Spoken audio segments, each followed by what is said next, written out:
My parents tried to sue me to give my house to my brother, but that shocking greed revealed they stole my inheritance and destroyed their own lives. My father's voice came cold and sharp through the speakerphone. Your brother needs that house more than you do. If you don't sign it over by Friday, we'll see you in court. I sat still, my hands tight around the mug I had been holding, wondering if I really heard him correctly. For a moment, the words felt heavy, but then I noticed my lawyer, Catherine Morse, quickly putting her hand over her mouth, trying to hide her laughter. The threat they thought would scare me into obedience had turned into the first step of their own fall. Let me introduce myself. My name is Natalie. I am 34, and if life has taught me anything, it's that sometimes you don't need to attack first. Sometimes, you simply wait and let your enemies fire the first shot. That way, they reveal who they truly are and give you the weapon to defeat them. Catherine straightened her navy blue blazer, her face now calm and professional, and leaned closer to the phone. Mr. Hartley, this is Catherine Morse, attorney for Natalie. Please be aware that this call is being recorded, and your threat of a lawsuit has been noted. On what legal grounds exactly do you plan to sue your daughter for her own property? The silence on the line lasted so long I thought the call had ended. Then came my mother's voice, sharp and defensive. She knows what she owes us. We raised her. We. Catherine cut her off instantly, her tone smooth but strong, like a blade wrapped in silk. Raising a child is a legal duty, not a debt to be collected. If you want to proceed with this lawsuit, please do. I haven't had this much entertainment in years. The call ended with my father shouting curses into the phone. Catherine slowly turned to me, her face changing from amused to serious. They're going to regret this, Natalie. But are you ready for what comes next? I looked around my living room. The exposed brick walls I had carefully cleaned, the old hardwood floors I had saved piece by piece, the bay windows looking out at a garden I had grown from nothing but dirt. Everything around me told a story. This wasn't just a house. When I bought it 5 years ago, it was falling apart. Everyone said I was crazy, that it should be torn down. But I saw potential, just like I once saw potential in myself, even when my family tried to convince me I had none. I've been preparing for this my whole life, I said softly. I just didn't know it until now. This house had cost me everything, my savings, my free time, my sleep. While my friends went to parties, I was stripping wallpaper. While others traveled, I was learning plumbing from YouTube. Holidays passed with me alone, because family gatherings always ended with lectures about how I was wasting my life on a money pit. Why? Because my brother Oscar needed help. Always Oscar. The golden child. The son who dropped out of 3 colleges, wrecked 2 cars, and burned through every loan my parents ever gave him. The same brother who laughed at my ugly old house until a realtor told him the neighborhood was gentrifying and prices had tripled. Suddenly, my house wasn't mine anymore, it was family property.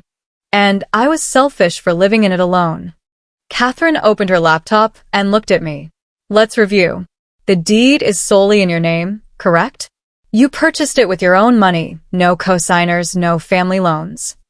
Correct, I said, pulling out my phone. I showed her photos of every step of renovation, 5 years worth of progress, every receipt carefully saved. I bought a $140,000 teardown and turned it into a $500,000 home.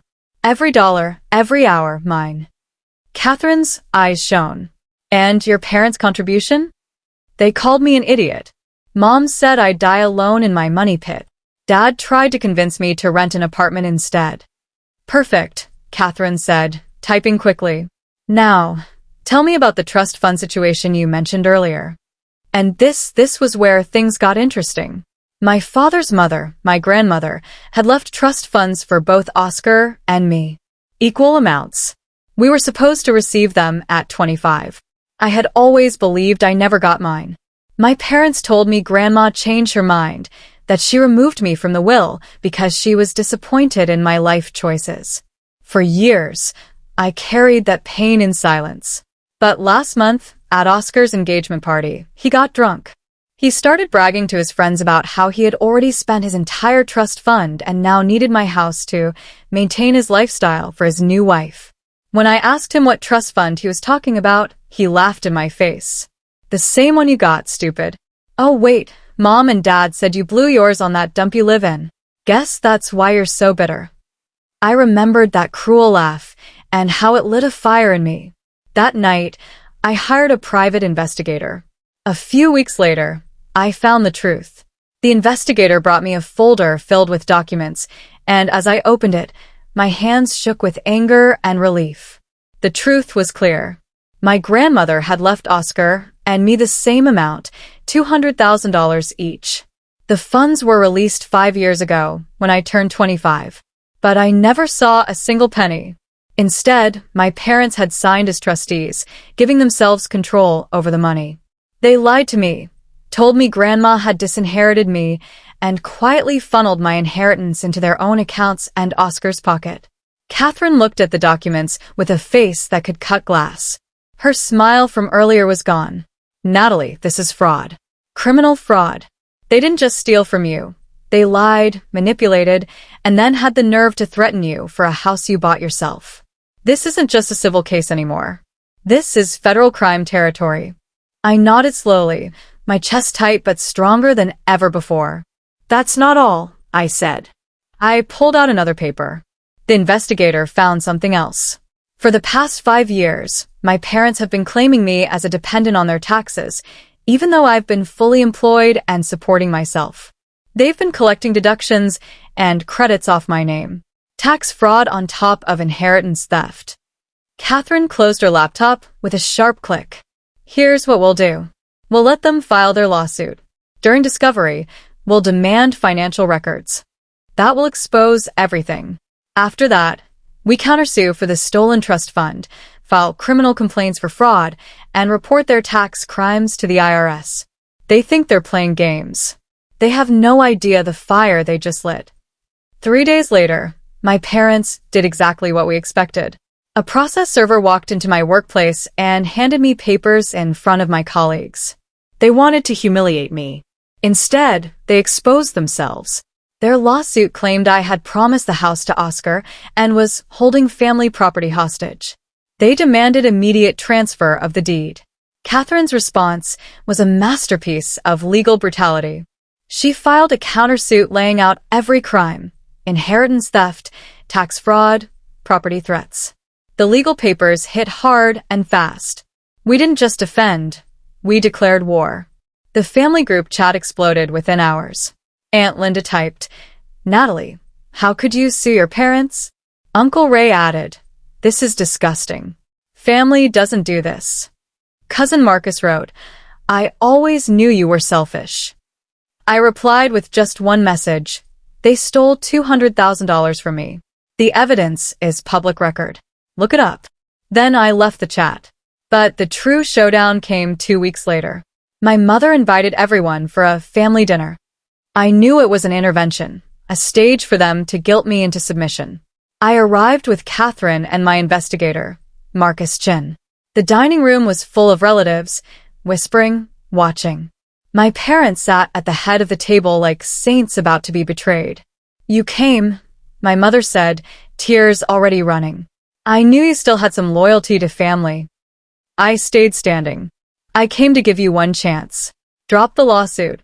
Return my inheritance with interest. File correct tax returns.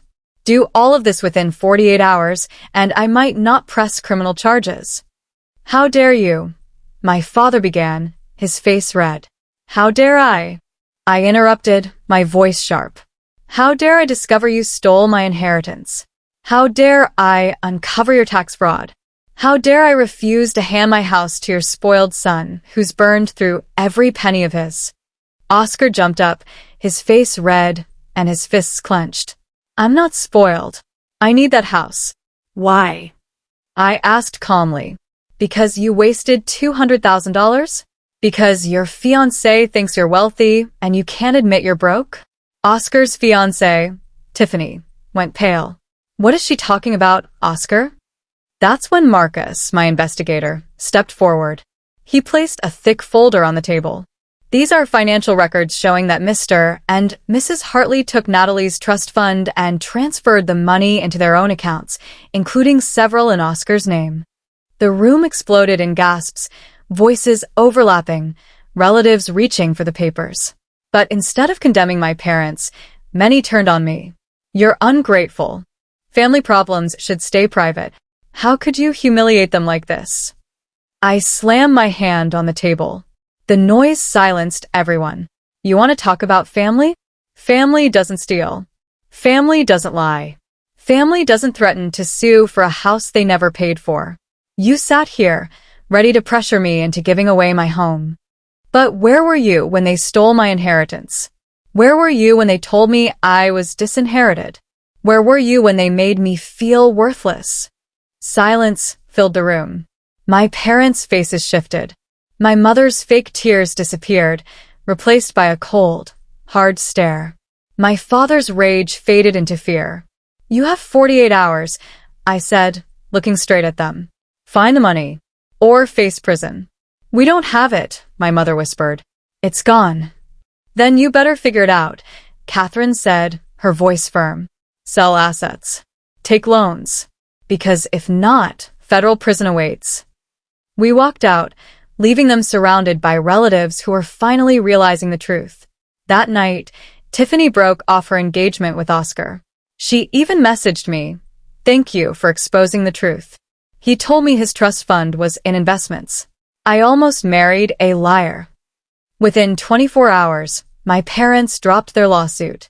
They tried to negotiate, but Catherine was ruthless. We secured a payment plan for the stolen money plus interest, forced them to correct their tax returns, and made them sign a legal agreement never to contact me again. The IRS penalties nearly bankrupted them. They lost their house and moved into a small apartment. Oscar, no longer the golden child, moved back in with them, his engagement shattered and his reputation in ruins. 6 months later, while sitting in the garden I had built with my own hands, I received a certified letter. It was from my grandmother's lawyer. Inside were her personal journals and a small separate account she had left for me, nearly $50,000 my parents never knew existed. In her journal, she had written, "I fear David and Marie will try to keep Natalie from her inheritance. But I know she has strength. One day she will build a home with her own hands, and it will be worth more than money. If you are reading this, Natalie, know that I always believed in you." Tears filled my eyes as I read those words. My grandmother had seen me. She had known. I used that money to pay off the last of my loans and build a greenhouse I had always dreamed of. Today, my parents live quietly in their apartment, their golden image destroyed. Oscar still sends me messages begging for help. I don't reply. The relatives who defended them have faded away. Others have reached out to apologize, sharing their own stories of being manipulated by them. And me? I sit in the home I built, surrounded by walls I restored and a garden I grew. Every brick, every board, every flower is proof that I survived their lies and rose above them. They thought threatening me with a lawsuit would break me. Instead, it set me free. Sometimes, the best revenge isn't just living well. It's living truthfully.